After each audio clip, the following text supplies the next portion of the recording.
An automated system flagged Array digital infrastructure for a cyber attack. Its own filing said something else. $333 million in profit. No breach notice. No ransom note. Just a robot, a keyword, and a company that insists it has never been hacked. So what actually happened on August 7th, 2026? Pull the actual filing. Array's 8K, filed August 7th, lists exactly 2 items. Item 202, quarterly earnings. Item 901, financial exhibits. Nowhere on that index sits Item 105, the box company's check for a material cybersecurity incident. This was never hack filing. Here's the mix-up. Earnings releases carry standard warning language, boilerplate every public company files. Array's own risk factors say the company has experienced cyber attacks and expects to keep experiencing them on a regular basis. A search tool saw the words breach and 8K sitting in the same document. It could not tell a fire drill from a fire. Here's the first turn. An earnings 8K is not a breach 8K. Different item numbers, different legal trigger, different consequence. But dismissing this filing entirely misses the real story, sitting one document over. Who Array actually is, and why a tower company this size is worth watching at all. One more wrinkle before we go further. 3 unrelated companies share the name Array in cybersecurity news right now. Array Technologies, a solar panel manufacturer. Array Networks, a VPN vendor with its own separate 2025 vulnerability. And Array Digital Infrastructure, the tower company this filing actually belongs to. Confuse them, and you get a fake headline. Rewind 1 year. Array wasn't always Array. It used to be United States Cellular, US Cellular, a name most Americans recognized from a wireless bill. In August 2025, the company sold its entire wireless business to T-Mobile. Roughly $4.3 billion, cash and assumed debt combined. The deal came with a 15-year agreement guaranteeing thousands of new co-locations on Array's towers. What Array kept was the infrastructure underneath the phones. Land leases, steel, equipment space rented to carriers who need somewhere to hang an antenna. The wireless brand disappeared. The real estate business, the towers themselves, became the whole company. Array now runs the country's 5th largest tower business, headquartered out of Chicago. For 1,456 towers, plus 4,362 co-location agreements stacked on top. 98% of that space is currently rented out. Carriers stacking antennas, sensors, and backhaul gear on the same steel. That density is valuable. It's also exactly the kind of shared infrastructure worth mapping if you're an attacker. And the money kept moving. In June, Array closed a $1 billion spectrum sale to Verizon, on top of 2 smaller license deals earlier in the quarter, then paid shareholders an $11 special dividend. Cash on hand by quarter's end for $116 million. Full-year guidance still points to roughly $210 million in revenue. This is not a company hiding a crisis. So what does Array say about cyber risk on the record under Chief Executive Anthony Carlson? Its most recent annual filing lays out a real program.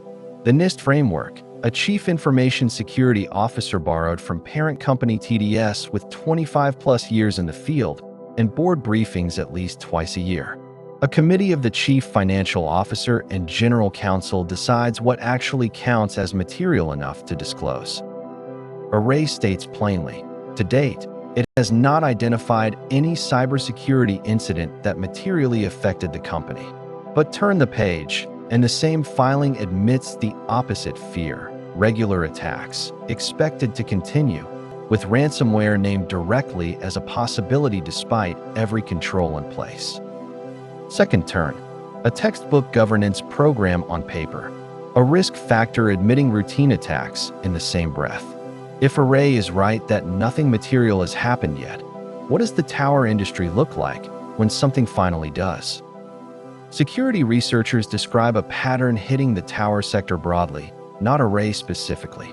It starts with a phished login or a compromised remote access tool. From there, attackers reach tenant and site records, co-location contracts, land leases, gate codes, then exfiltration, then a pay or leak deadline, with a partial dump if nobody pays.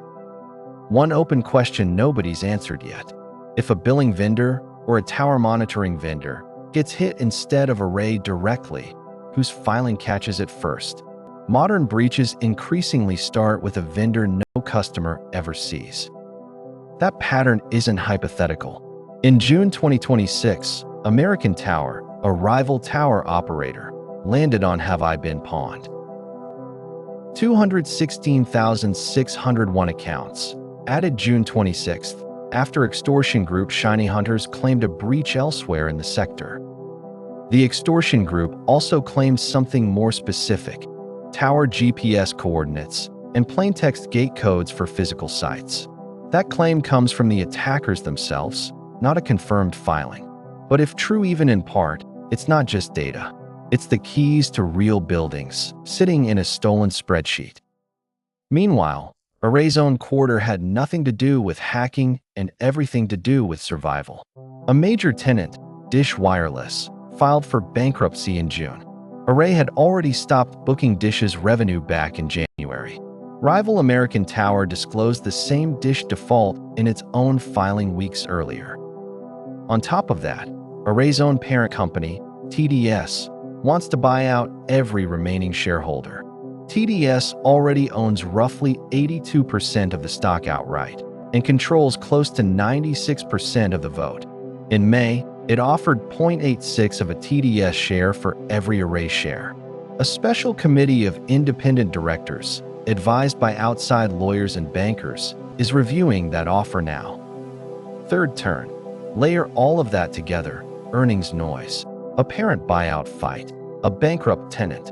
Now ask the real question: if Array were actually breached tomorrow, would anyone even notice the filing under everything else already happening? For the millions of people whose calls and data ride through these towers every day, none of this is abstract.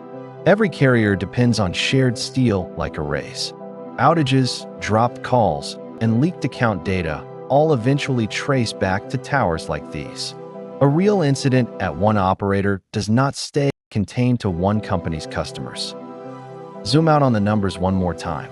54.1 million in quarterly revenue, 333.8 million in net income, most of it from selling spectrum, not from operating towers. Diluted earnings per share, $3.86, up from 17 cents a year earlier. Across the first half of the year, net income reached $513 million.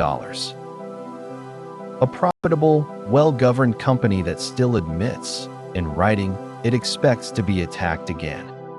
Here's the takeaway for anyone reading a public filing. Learn to spot Item 105. That's the box for a real cybersecurity incident. Boilerplate risk language sitting near the word breach is not the same thing as a disclosed hack. Read the item numbers, not just the keywords. For companies like Array, the lesson cuts the other way. A clean governance program and a quiet quarter don't retire the risk. The tower sector is now a proven extortion target. The next real Item 105 for an operator this size is a matter of when, not if. So the file stays open. Was this really only a filings radar mistake, or an early warning nobody wanted to write down yet? Somewhere, the next tower operator's Item 105 is either already being drafted or already being avoided. The numbers here come from Array's own SEC filings and its August 7th earnings release. Full links in the description. Which corporate filing should we pull apart next? This has been Corporate Breach. Case still open.